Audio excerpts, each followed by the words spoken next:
Seigneur, pour prier pour la parole de Dieu.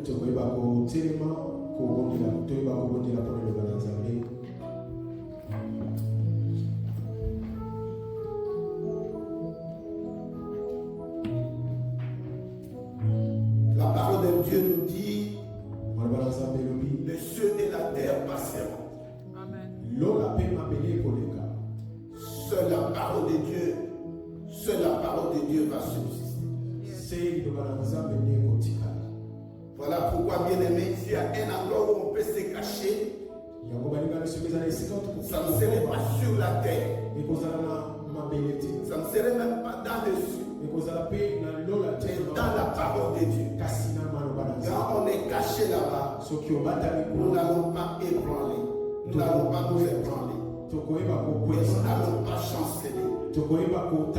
Voilà pourquoi Dieu aime que nous puissions connaître sa parole.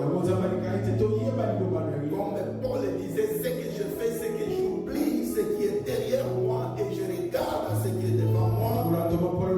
Afin que je puisse les connaître et mieux les connaître, pour que je puisse abonder dans la connaissance de la puissance de résurrection qu'il est.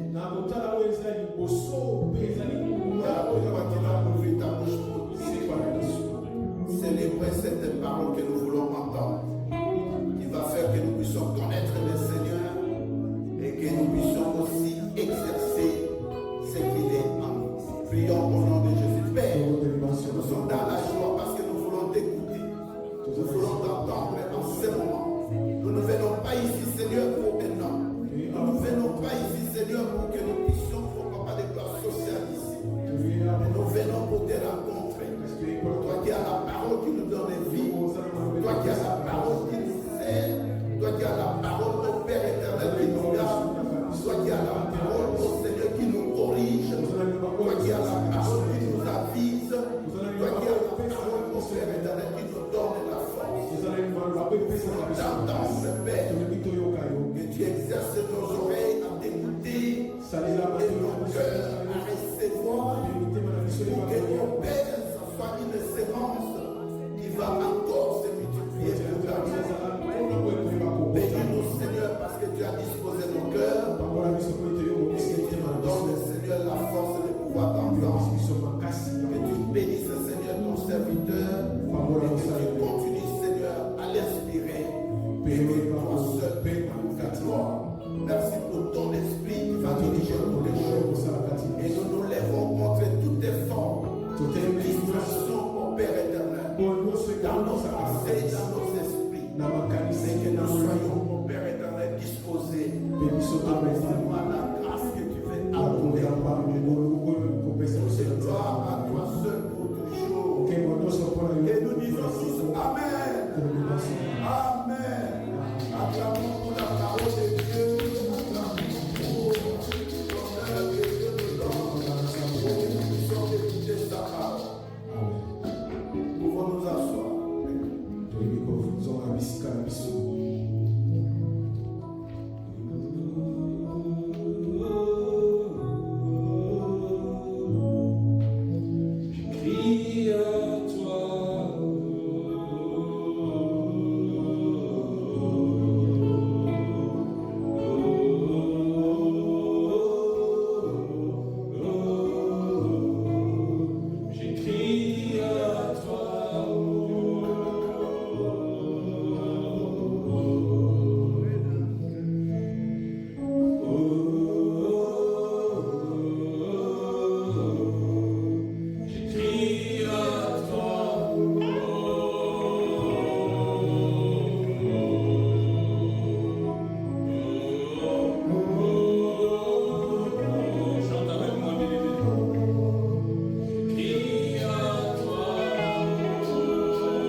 c'est toi qui as les paroles de la vie.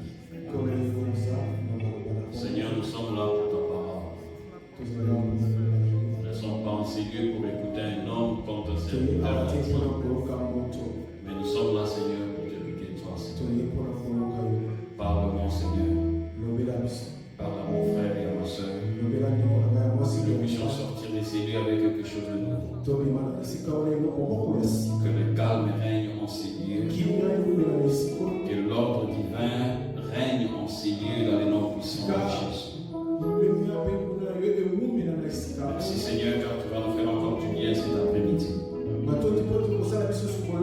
Encore l'honneur, à toi la gloire, au nom de Jésus. Amen.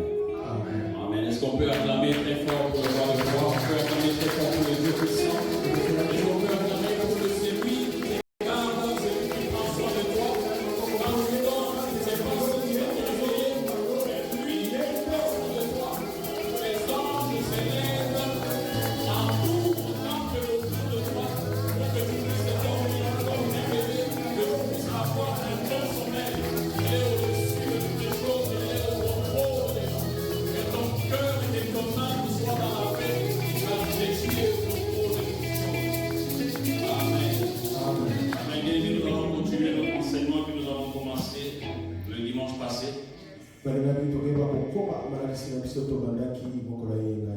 Notre thème, c'est le pain de vie, comment et pourquoi nourrir son âme quotidiennement.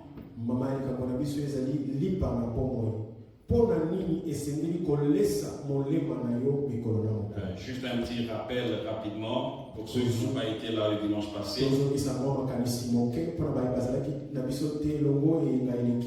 Nous avons exploré dans l'importance de nourrir l'âme quotidiennement avec la parole de Dieu.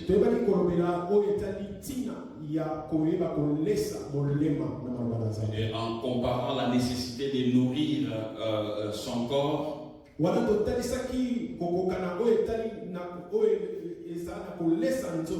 la même manière que nous nourrissons notre corps, nous devons aussi nourrir notre âme. Tout comme le corps devient faible sans la nourriture, l'âme s'affaiblit et devient vulnérable sans la nourriture spirituelle.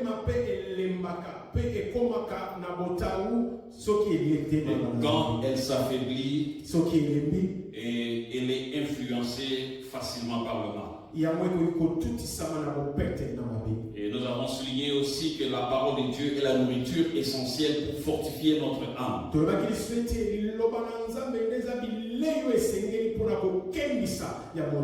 Pour nous aider à résister aux tentations et pour nous mener à la victoire spirituelle. Et nous avons aussi souligné la composition de l'être humain selon 1 Thessaloniciens 5 verset 23. Donc, comme étant composé du corps, de l'âme et de l'esprit. Donc le corps étant notre dimension spirituelle de l'être.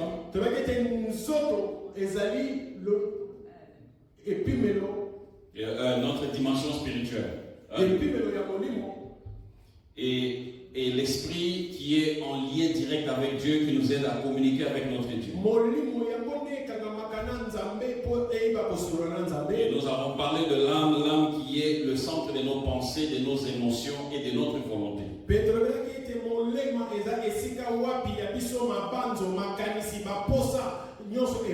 Et nous avons dit que cette distinction que Thessaloniciens nous donne, que Paul donne aux Thessaloniciens est vraiment complexe, parfois complexe.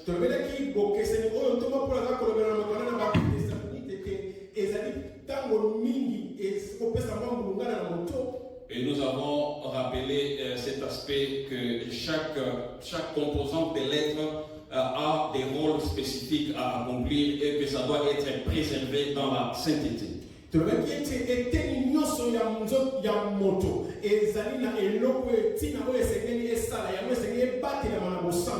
Et nous avons parlé aussi de l'interconnexion entre l'âme et l'esprit.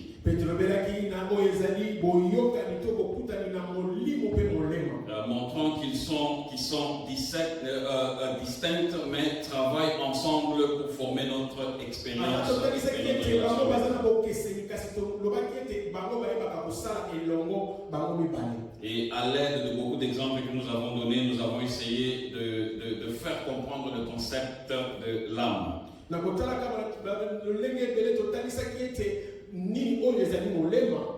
Et nous avons pris, et je vais juste parler d'un seul exemple, nous avons parlé de la lampe et de la lumière.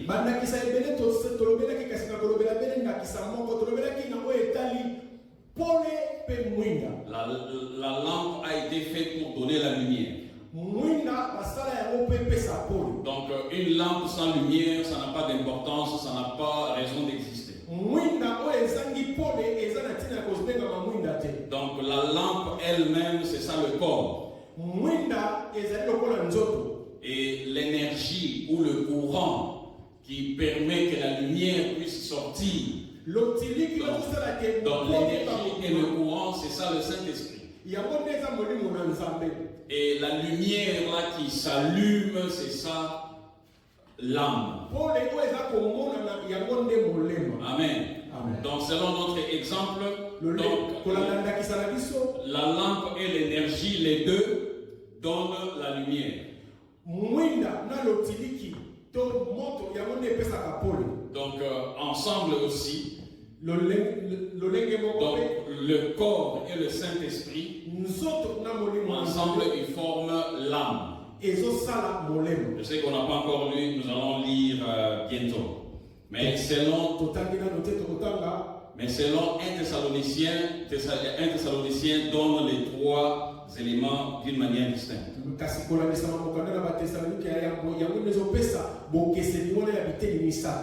Alors pour aujourd'hui, le deuxième jour, nous allons approfondir la compréhension biblique de l'âme. Nous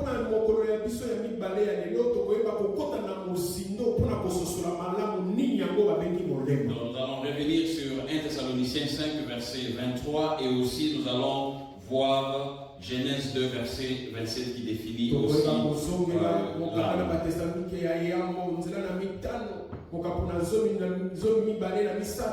Si on ne fait pas Genèse 2, verset 7. Et si on ne fait pas attention, nous aurons l'impression comme s'il y a eu une contradiction entre les deux.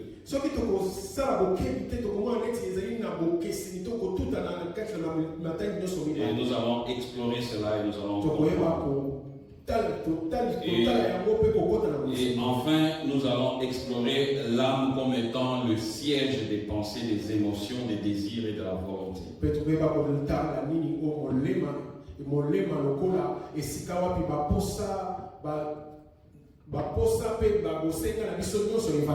Et nous discuterons aussi des effets des mauvais choix et des désirs sur l'âme. Dans les effets des mauvais choix, des mauvais choix et des désirs négatifs sur l'âme.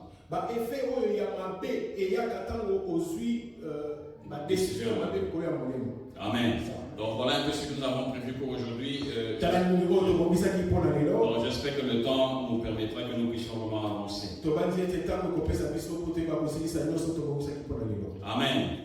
Bien-aimés, nous en tant qu'hommes, très souvent on se concentre uniquement sur les besoins du corps, sur le besoin de la chair. Donc tu vas te rassurer que tu es bien parfumé, bien lavé, bien sapé, bien mangé.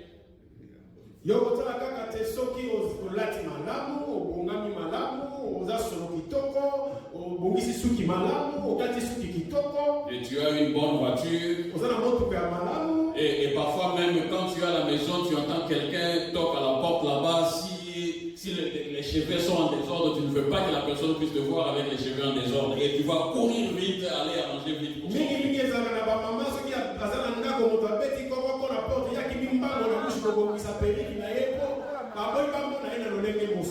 Amen. Est-ce qu'on fait ça, n'est-ce pas? Est-ce qu'on ne fait pas ça? On le fait pourquoi? Parce qu'on se concentre uniquement sur le corps, sur les besoins matériels et physiques du corps.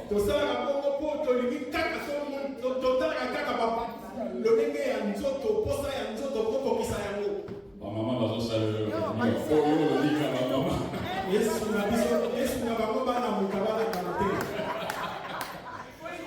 Amen. Mais tu n'as pas tort. Amen, amen. Alors, on se concentre beaucoup vraiment sur notre corps, sur notre chair, sur notre aspect. C'est rassurer qu'on mange bien. Oh, on a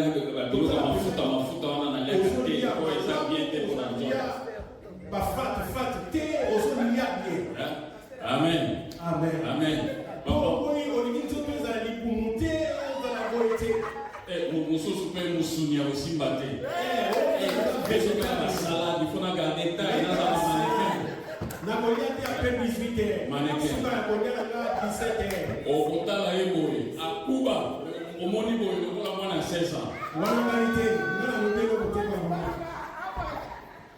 Amen. Parce qu'on sait prendre soin de notre corps. On prend bien soin de notre corps.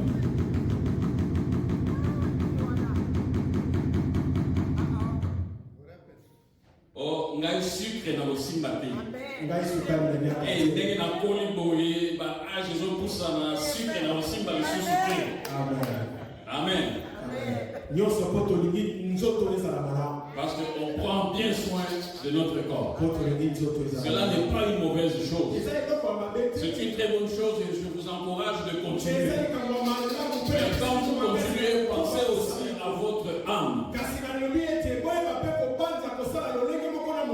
Parce que le corps que vous prenez soin ne va pas vous amener dans la vie éternelle. Mais c'est plutôt l'âme, votre âme, si vous prenez soin de cela, c'est là qui va vous donner accès à l'éternité. Donc notre âme a besoin de la nourriture, de la parole de Dieu qui est la nourriture essentielle pour avoir une bonne communion avec notre Dieu.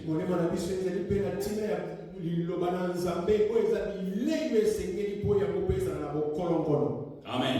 Alors dans la Bible, le terme âme est traduit en hébreu, ça vient du mot hébreu nefesh. J'espère que j'ai bien prononcé ça. Na Biblia liloba oyo molema to âme na français et loba mina kombo ya nefesh.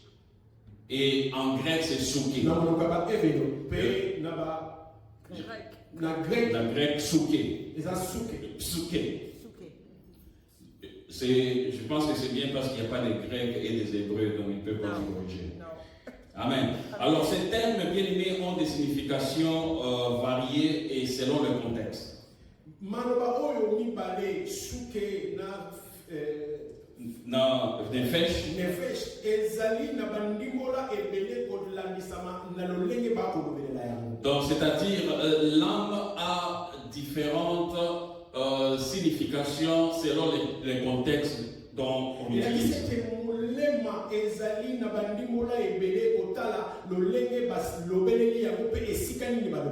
Alors, la première signification de l'âme est considérée comme la personne tout entière. Comme la personne tout entière. Donc, c'est-à-dire l'âme représente l'individu dans son ensemble, donc englobant à la fois le corps et l'esprit.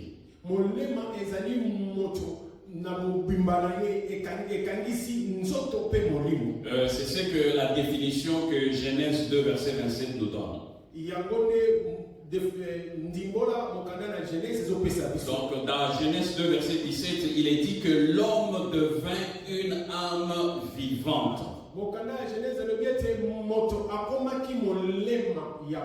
Indiquant que l'homme est plutôt une âme.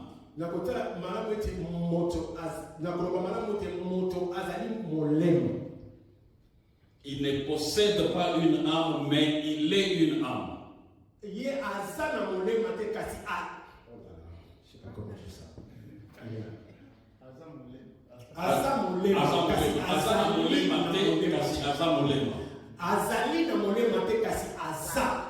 Amen. Parce que souvent on dit que l'homme a un corps, une âme et l'esprit. Mais l'homme n'a pas une âme. L'homme est l'âme.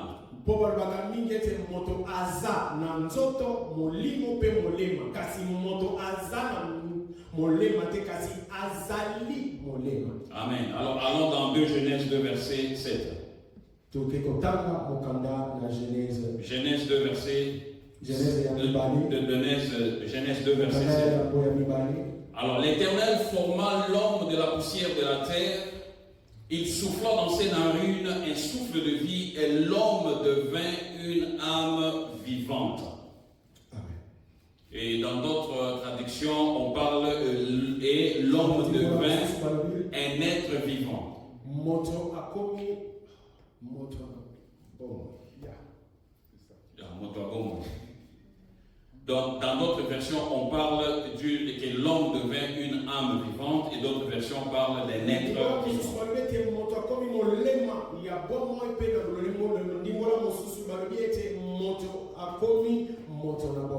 Donc, ce verset ici met en valeur 2 aspects de l'être humain.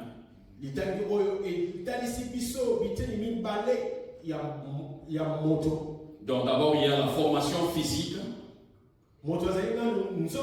Donc, c'est-à-dire Dieu façonne le corps humain à partir de la poussière.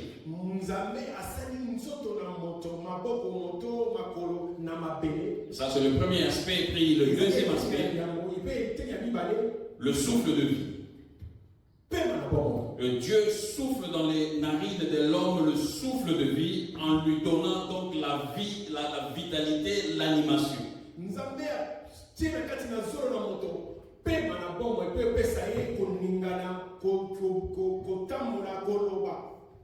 Alors l'homme, en recevant le souffle divin, est devenu une âme vivante. Amen. Donc c'est-à-dire une âme vivante ou un être vivant désigne l'ensemble de la personne en intégrant à la fois le corps physique et l'esprit ou le souffle de vie.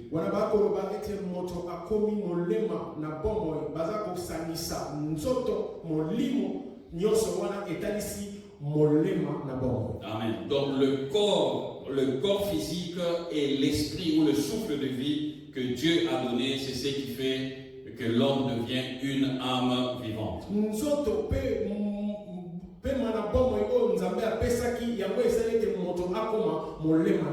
Alors selon Genèse 2 verset 7 que nous venons de lire, l'âme est considérée comme une entité. L'âme n'est pas considérée comme une entité séparée du corps.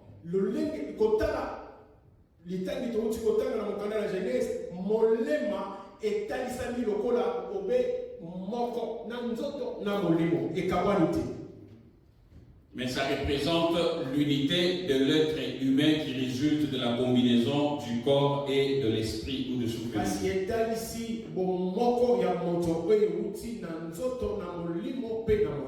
Alors que nous avons vu dans 1 Thessaloniciens 5 verset 23 qui a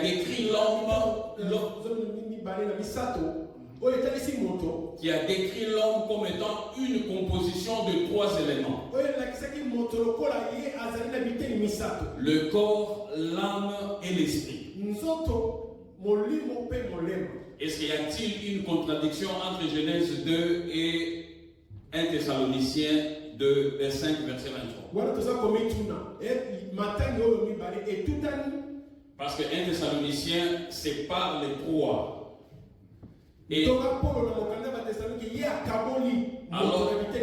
alors que Genèse 2 verset 27 dit que le corps et l'esprit ensemble forment l'âme.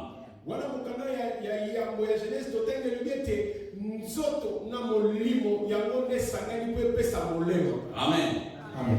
Donc si on lit, nous pouvons avoir l'impression qu'il y a contradiction entre les deux passages. Alors c'est pourquoi parfois quand on lit la Bible, Il faut prendre le contexte dans lequel on donne chaque passage.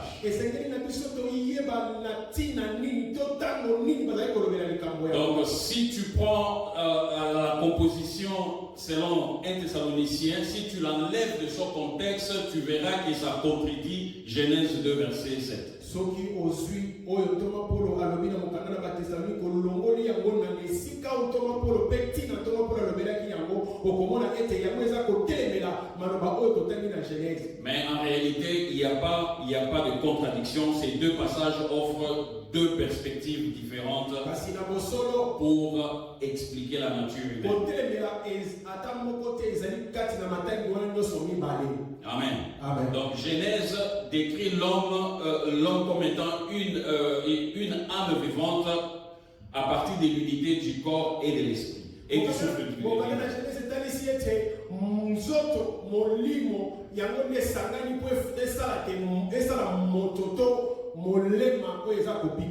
Amen. Amen. On dit souvent que la science est la mère, la répétition est la mère de la science.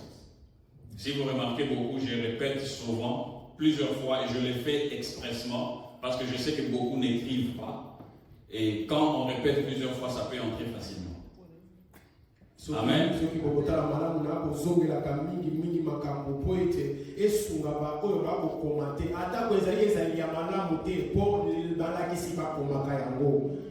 Parce que je sais que si vous n'avez pas entendu la première fois, plus ou moins la deuxième et la troisième, ça va entrer.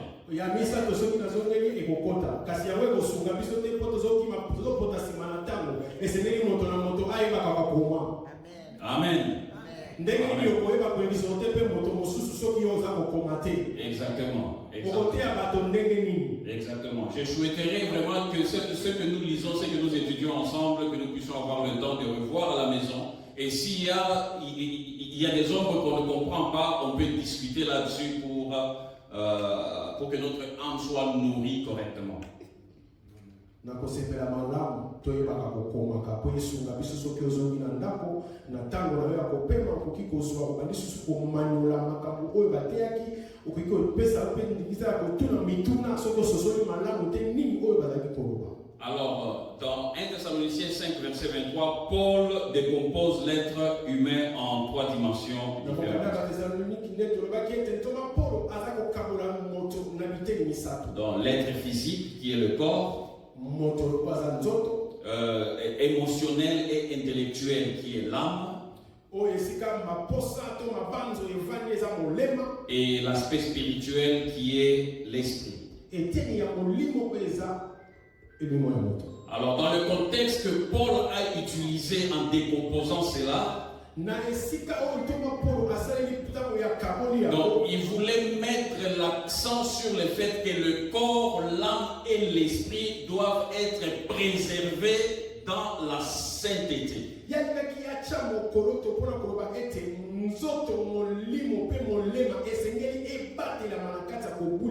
Parce que le contexte ou bien l'idée principale de ce passage ici, on parle de la sainteté, de la sanctification. Alors, Paul insiste, il insiste dans le sens que le corps, l'âme et l'esprit, les trois doivent être préservés dans la sainteté.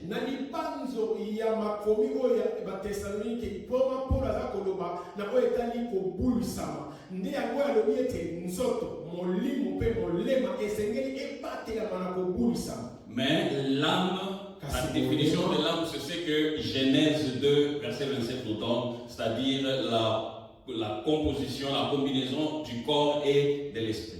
Kasi ndimbola ya molema ezali ko mokanda na Genèse lobi ete ezali lisanga ya nzoto ya molimo yango nefesi molema. Alors je voudrais ouvrir une parenthèse. Alors comme nous avons compris que l'âme c'est le corps et l'esprit. Maintenant qu'est-ce qui se passe à la mort physique du corps?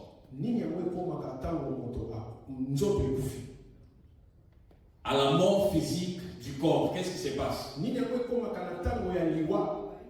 Et quelqu'un a une idée?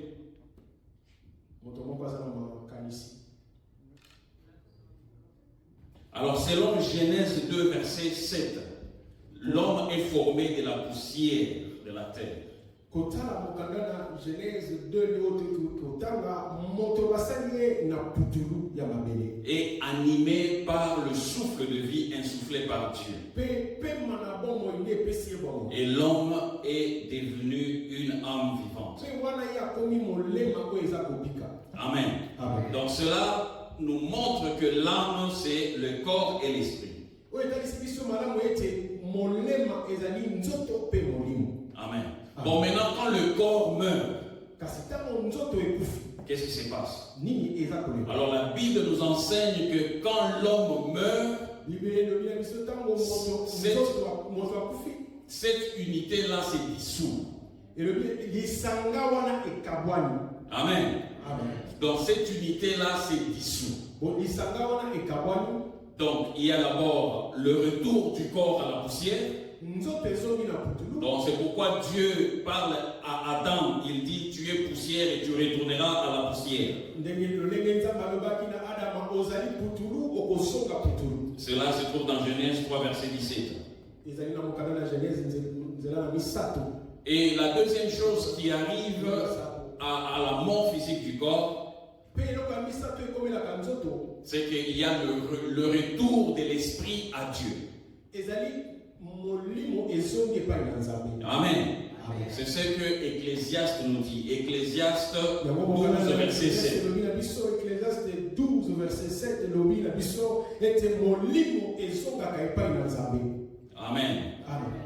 Ça dit ceci, Ecclésiaste 12 verset 7 dit: avant que la poussière retourne à la terre comme elle y était, et que l'esprit retourne à Dieu qui l'a donné.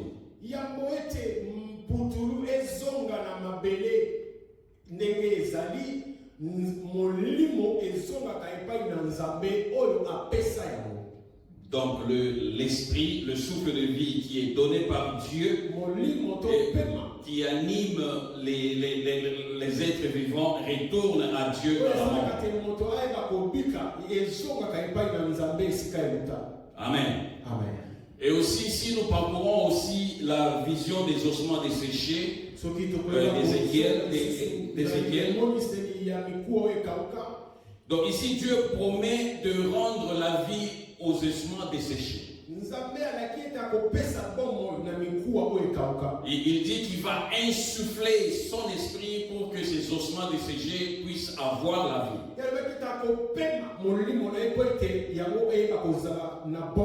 Alors cette vision aussi montre que c'est l'esprit qui fait vivre le corps. Et cet esprit-là vient de Dieu. Dans Ézéchiel 37, versets 5 à 6. Ézéchiel 37, versets 5 à 6. Ézéchiel, verset 37, 5 à 6. Et la Bible dit ceci: ainsi parle le Seigneur l'Éternel à ses eaux. Voici, je vais faire entrer en vous un esprit et vous vivrez. Je vous donnerai des nerfs, je ferai croître sur vous de la chair, je vous couvrirai de peau, je mettrai en vous un esprit et vous vivrez. Amen. Amen. Donc l'esprit que Dieu donne, c'est ce qui fait vivre le corps. Un autre passage de la Bible aussi témoigne la même chose, c'est Jean 6, verset 63, qui dit que c'est l'esprit qui vivifie. Jean 6, verset 63. Jean 6, 63,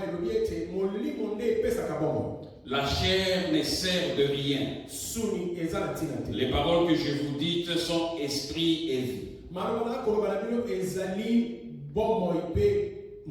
Donc ici, Jésus affirme que c'est l'esprit qui donne la vie.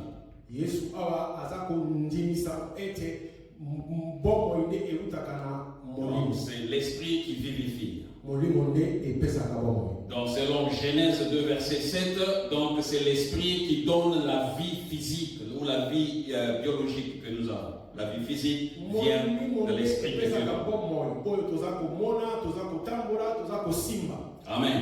Alors Jésus dans ces passages ici dit que la chair ne sert de rien. Bien que le corps soit nécessaire pour vivre, mais il est limité, incapable à lui seul de produire la vie spirituelle. Amen. Amen. Donc le corps à lui seul est limité et incapable de produire la vie spirituelle ou d'entrer en communion avec Dieu.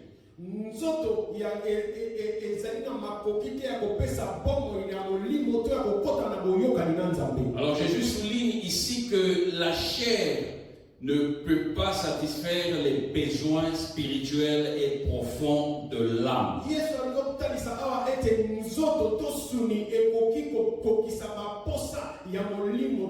Et le corps, la chair ne peut pas nous conduire à la vie éternelle. Alors ceci veut dire qu'en se concentrant seulement uniquement sur les besoins physiques et matériels de l'homme,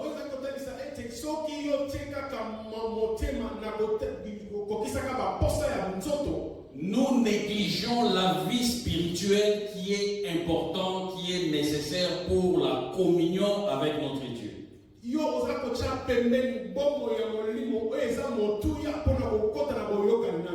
Amen. Amen. Amen. Amen. Donc, sans l'esprit, le corps meurt. Et l'âme cesse d'exister.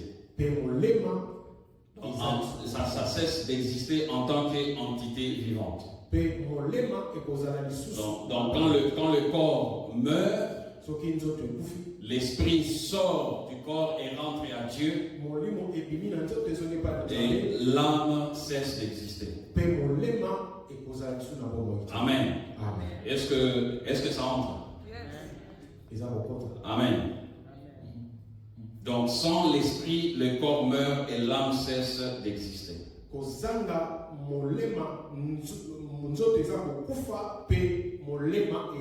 Donc c'est pourquoi Jean 6 dit que c'est l'esprit qui vivifie le corps. Alors jusque-là, nous avons beaucoup plus parlé de la vie spirituelle. C'est-à-dire, je vais reprendre ceci. Jusque-là, nous avons parlé de la vie physique, c'est-à-dire que l'esprit, le souffle de vie que Dieu a insufflé dans les narines de l'homme, et l'homme est devenu une âme vivante. Là, nous parlons de la vie physique. Amen.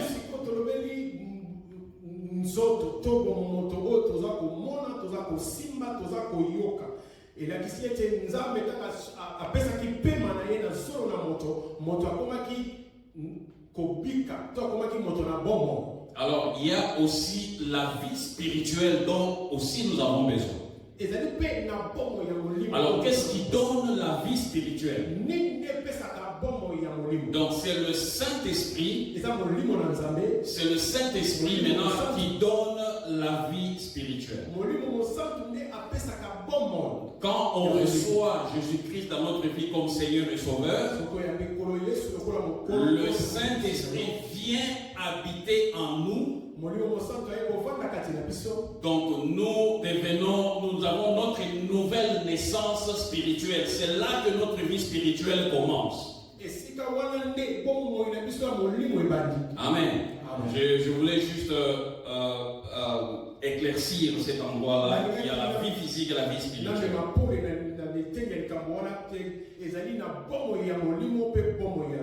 Alors l'âme comme l'unité du corps et de l'esprit.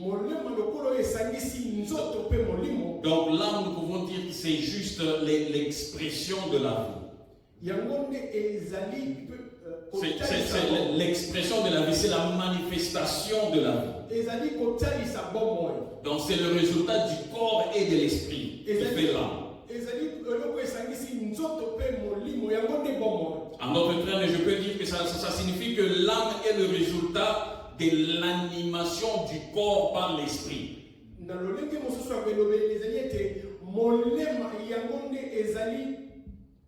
Donc l'animation du corps par l'esprit. Quand nous avons parlé de la lampe et de la lumière, Donc c'est-à-dire la lampe c'est le corps, le courant ou l'énergie c'est l'esprit, et la lumière que nous voyons c'est ça l'âme. Donc l'âme c'est l'expression du corps animé par le Saint, par l'esprit.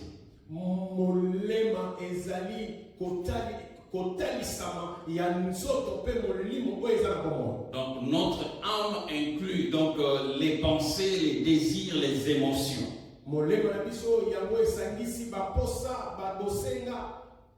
Donc ainsi à la mort le corps se décompose et retourne à la terre, tandis que l'esprit ou le souffle retourne à Dieu. Donc cette séparation-là marque la fin de l'existence de l'âme en tant qu'unité de corps et de l'esprit.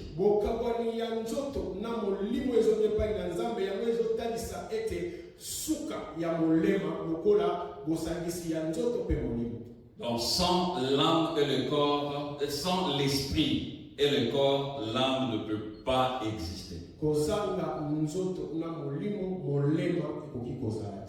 Donc il est donc clair selon les Écritures que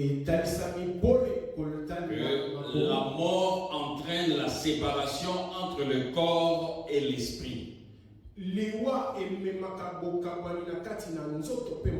Mettant fin à l'existence, à cette unité-là du corps et de l'esprit qui forment l'âme.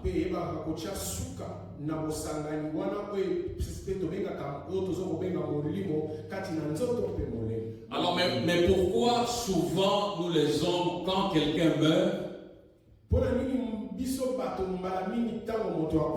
on dit souvent, on souhaite que son âme repose en paix. Comment est-ce que l'âme du défunt va se reposer dans la paix alors qu'elle n'existe plus? Elle a cessé d'exister selon ce que la parole de Dieu nous dit.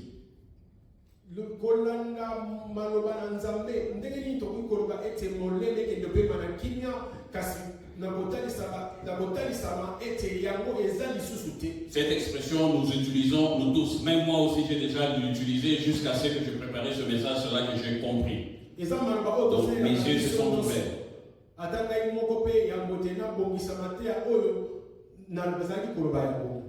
Parce que cette expression-là se repose sur une idée erronée de l'âme comme une entité indépendante du corps et de l'esprit.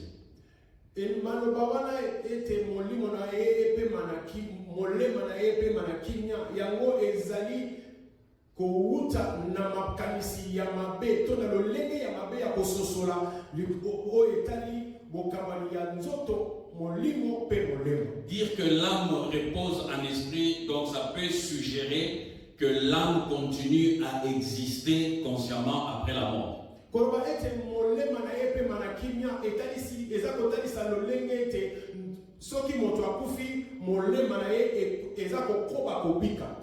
C'est ça la compréhension que nous avons quand nous disons que son âme repose en paix. Ça veut dire que l'âme continue à vivre.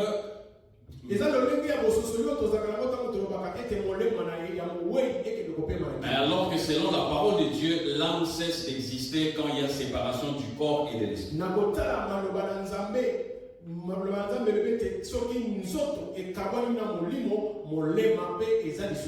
Donc, selon Genèse 2, verset 7, l'âme vivante ou un être vivant, c'est la composition du corps et de l'esprit. Alors, à la mort, le corps qui vient de la poussière retourne à la poussière et l'esprit retourne à Dieu et l'âme cesse d'exister.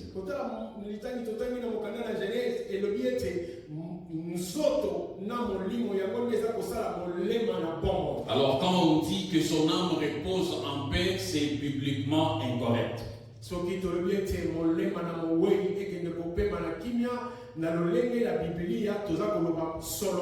Amen. Amen. Est-ce qu'on comprend? j'entre vraiment en profondeur pour que nous puissions comprendre pourquoi il est nécessaire de nourrir son âme.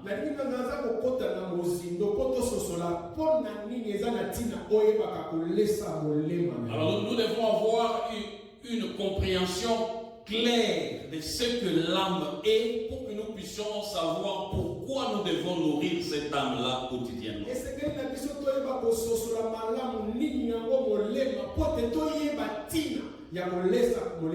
Alors là, nous venons de définir l'âme comme l'homme tout entier. Donc je vous ai dit que la définition, la signification de l'âme, parfois, ça tient compte du contexte dans lequel on l'utilise. Le premier contexte, c'est l'homme tout entier.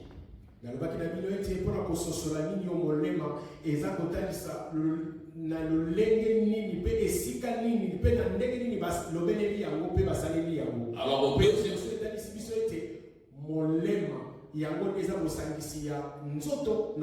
alors le deuxième point, l'âme a aussi la signification du principe de vie. Donc l'âme a aussi une signification de vie.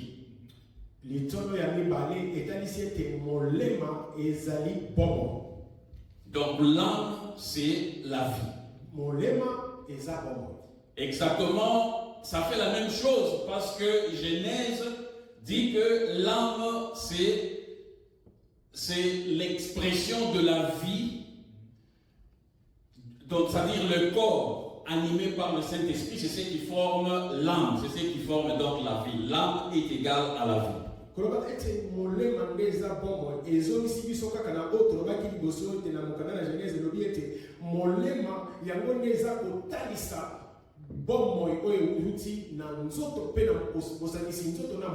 Alors c'est pourquoi dans Lévitique 17 verset 11, Lévitique 17 verset 11, la Bible dit ceci: car l'âme de la chair est dans le sang. Donc ceci souligne que le sang est porteur de la vie. L'âme de la chair est dans le sang. Et si vous lisez dans d'autres versions et plus des versions anglaises, au lieu qu'on parle de l'âme, on parle plutôt de la vie.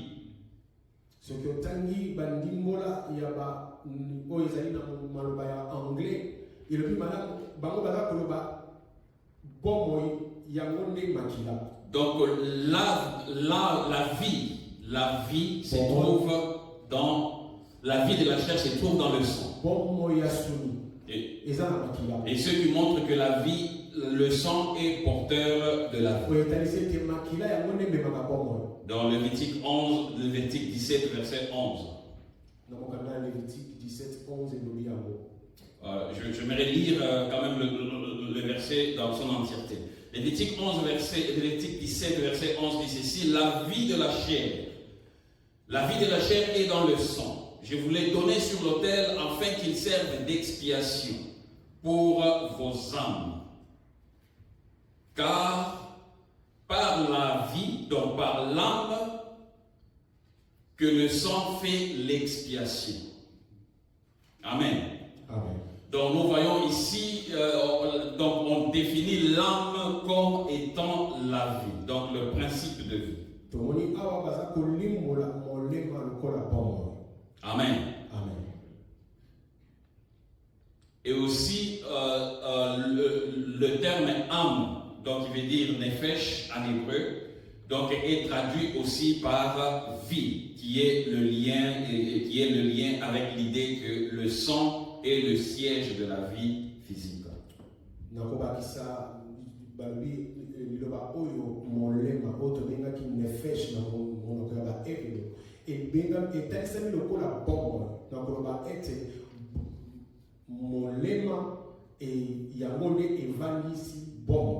Donc l'âme dans ce passage désigne donc la vie physique et biologique.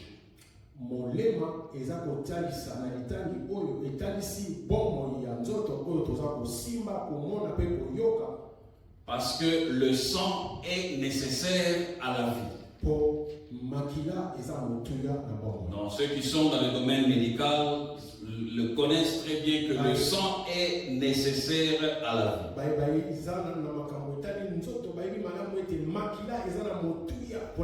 Donc dans ce passage ici, la Bible établit que le sang transporte la vie physique.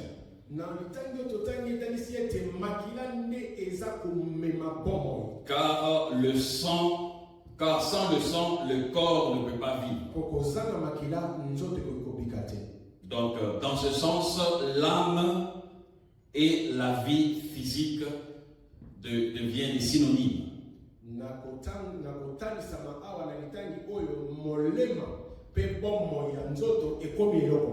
Et dans ce passage aussi, on explique aussi que le sang est lié au sacrifice.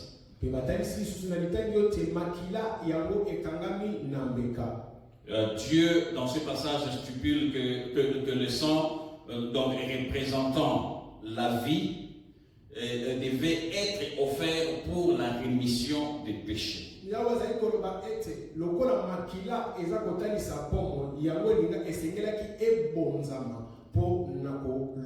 Cela est écrit aussi dans Hébreux 9, verset 22, qui dit que sans effusion du sang, il n'y a pas de pardon.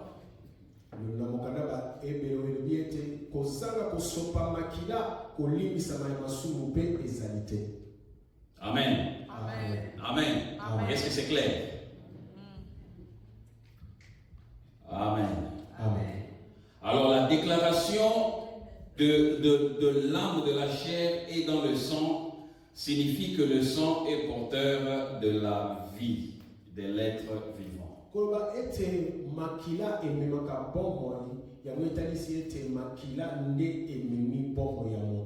Amen. En d'autres termes, donc l'âme représente la manifestation de la vie rendue possible par le souffle de vie, mais qui est biologiquement soutenu par le sang.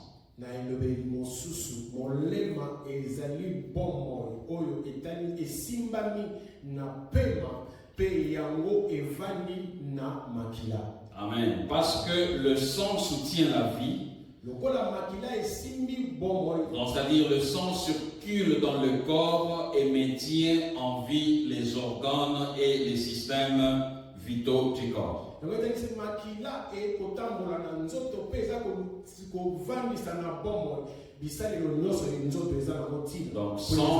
Donc sans le sang, donc la vie ne peut pas subsister dans un corps physique. Donc si le corps perd son sang, il meurt et l'âme cesse d'exister.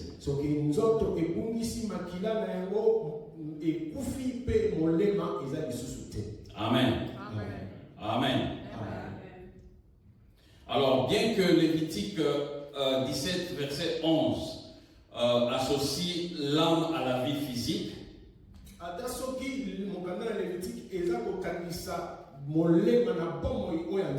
mais il y a aussi d'autres passages qui montrent l'âme comme étant le siège de nos émotions, de la volonté.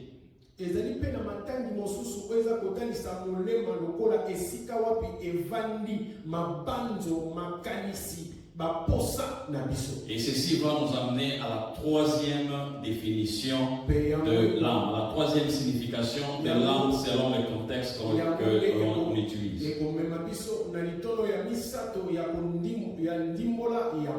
La première signification, c'était le principe de vie, c'est-à-dire la vie elle-même.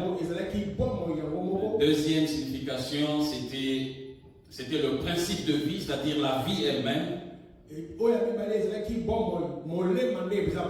Et la troisième signification maintenant, c'est les émotions, les pensées, les désirs.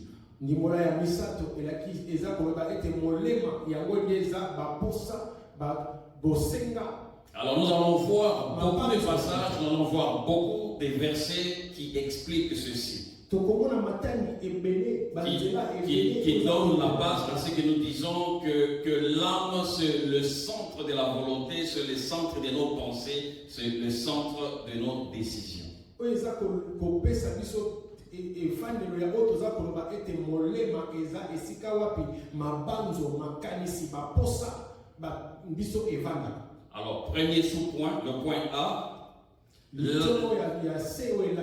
l'âme et les émotions.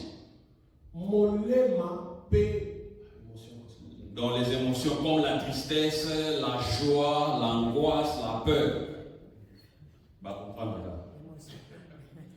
Donc, l'âme et les émotions. Donc, la tristesse, la joie, l'angoisse, la peur, la crainte, tout ça. Allons dans Psaume 42, versets 5 à 6. Molema na baposa. Mabela, comment on dit ça? Émotion, on dit quoi en Fongala?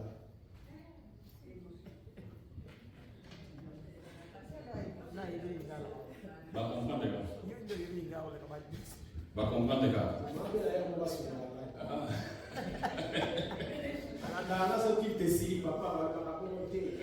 Vraiment, c'est bien, maman. Merci, il faut nous encourager. Nous avons besoin d'apprendre aussi des fous.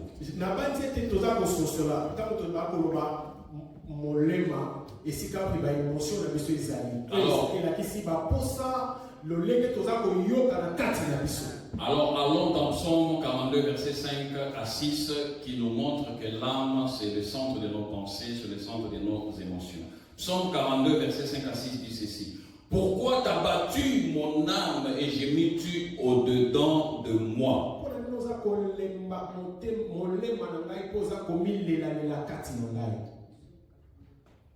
Espère en Dieu, car je le louerai encore, il est mon salut et mon Dieu.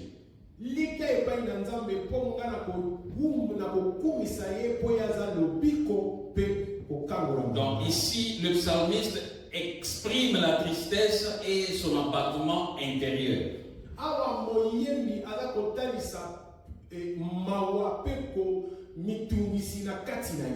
C'est-à-dire cette émotion-là, cette tristesse-là, donc c'est l'âme qui ressent cela. Donc l'âme est décrite ici comme ressentant des émotions profondes.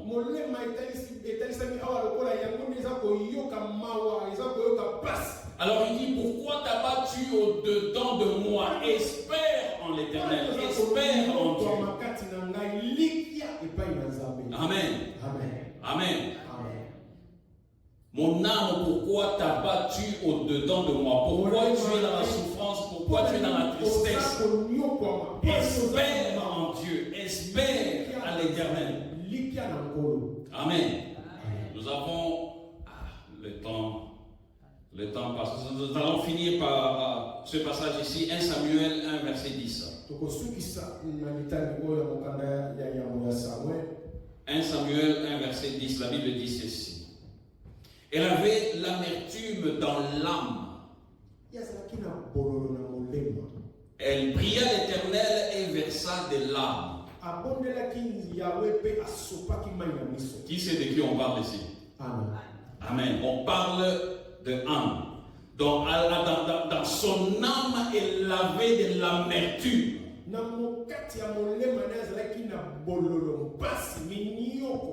Nous avons été bénis par l'enseignement du docteur René sur l'amertume.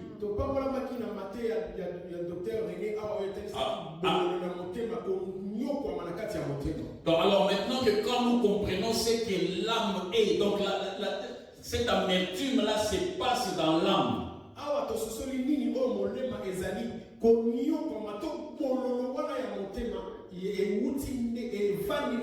Elle avait l'amertume dans l'âme, elle pria l'Éternel et versa de pleurs.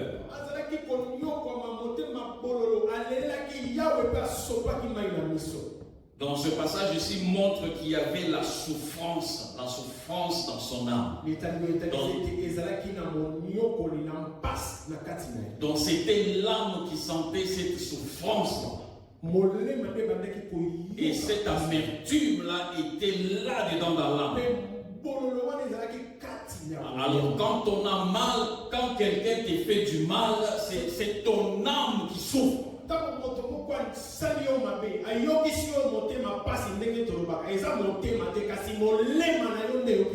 Donc c'est l'âme qui souffre, il y a la souffrance et la tristesse dedans. Alors c'est pourquoi je veux juste un peu jump devant, mais nous devons plus étudier cela plus tard. Je voudrais juste montrer pourquoi il est essentiel de nourrir l'âme. C'est pourquoi quand quelqu'un est abattu au-dedans de lui, quand son âme est dans la souffrance, il suffit que quelqu'un lui parle de la parole de Dieu. Il suffit que quelqu'un lui nourrisse de la parole de Dieu qui est la nourriture essentielle de l'âme, et directement cette âme-là recommence à avoir de l'espoir. Et ça commence à se guérir à partir de la nourriture essentielle qui est la parole de Dieu.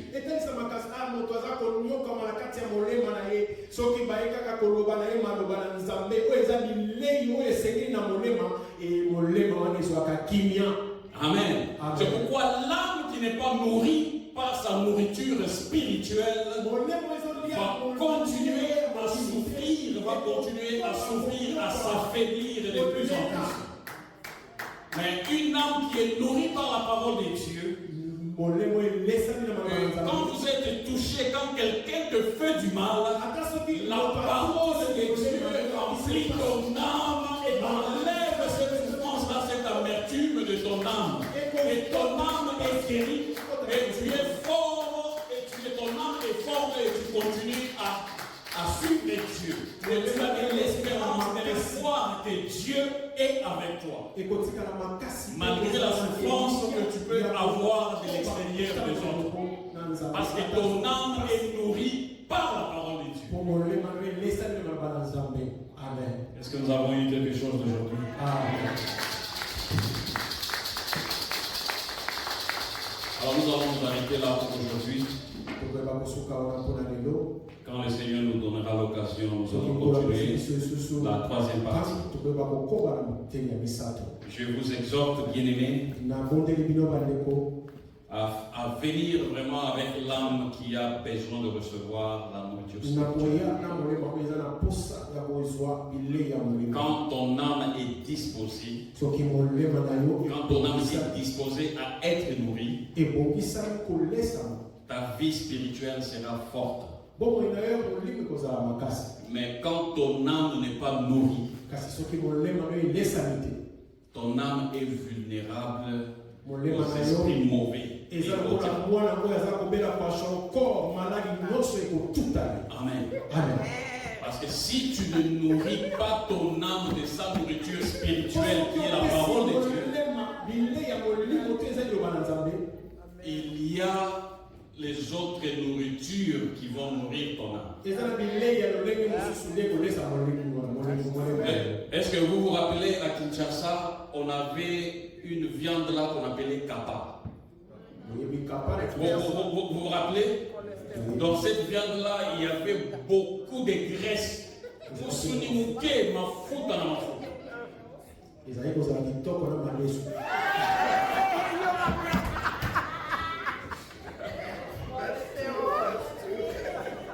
Alors, bien aimé, quand tu as faim, ton corps a faim,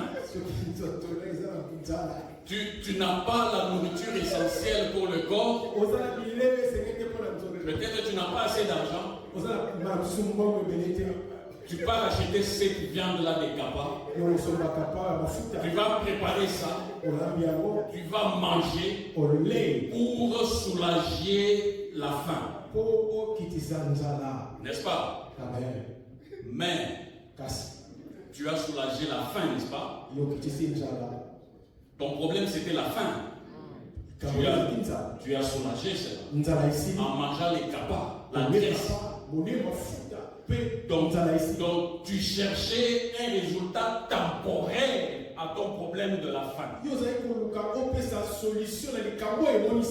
en cherchant la solution temporaire pour satisfaire la faim, Tu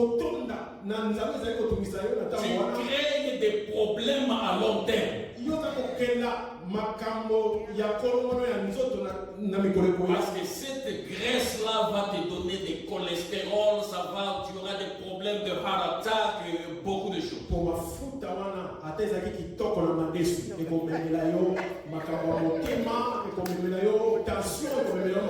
Alors si tu ne nourris pas ton âme de la parole de Dieu,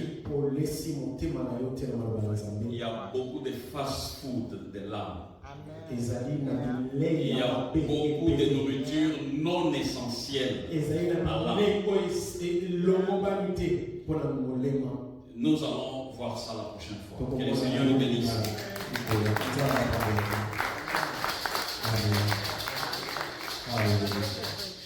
Amen. Amen. Est-ce qu'on peut encore acclamer pour les autres?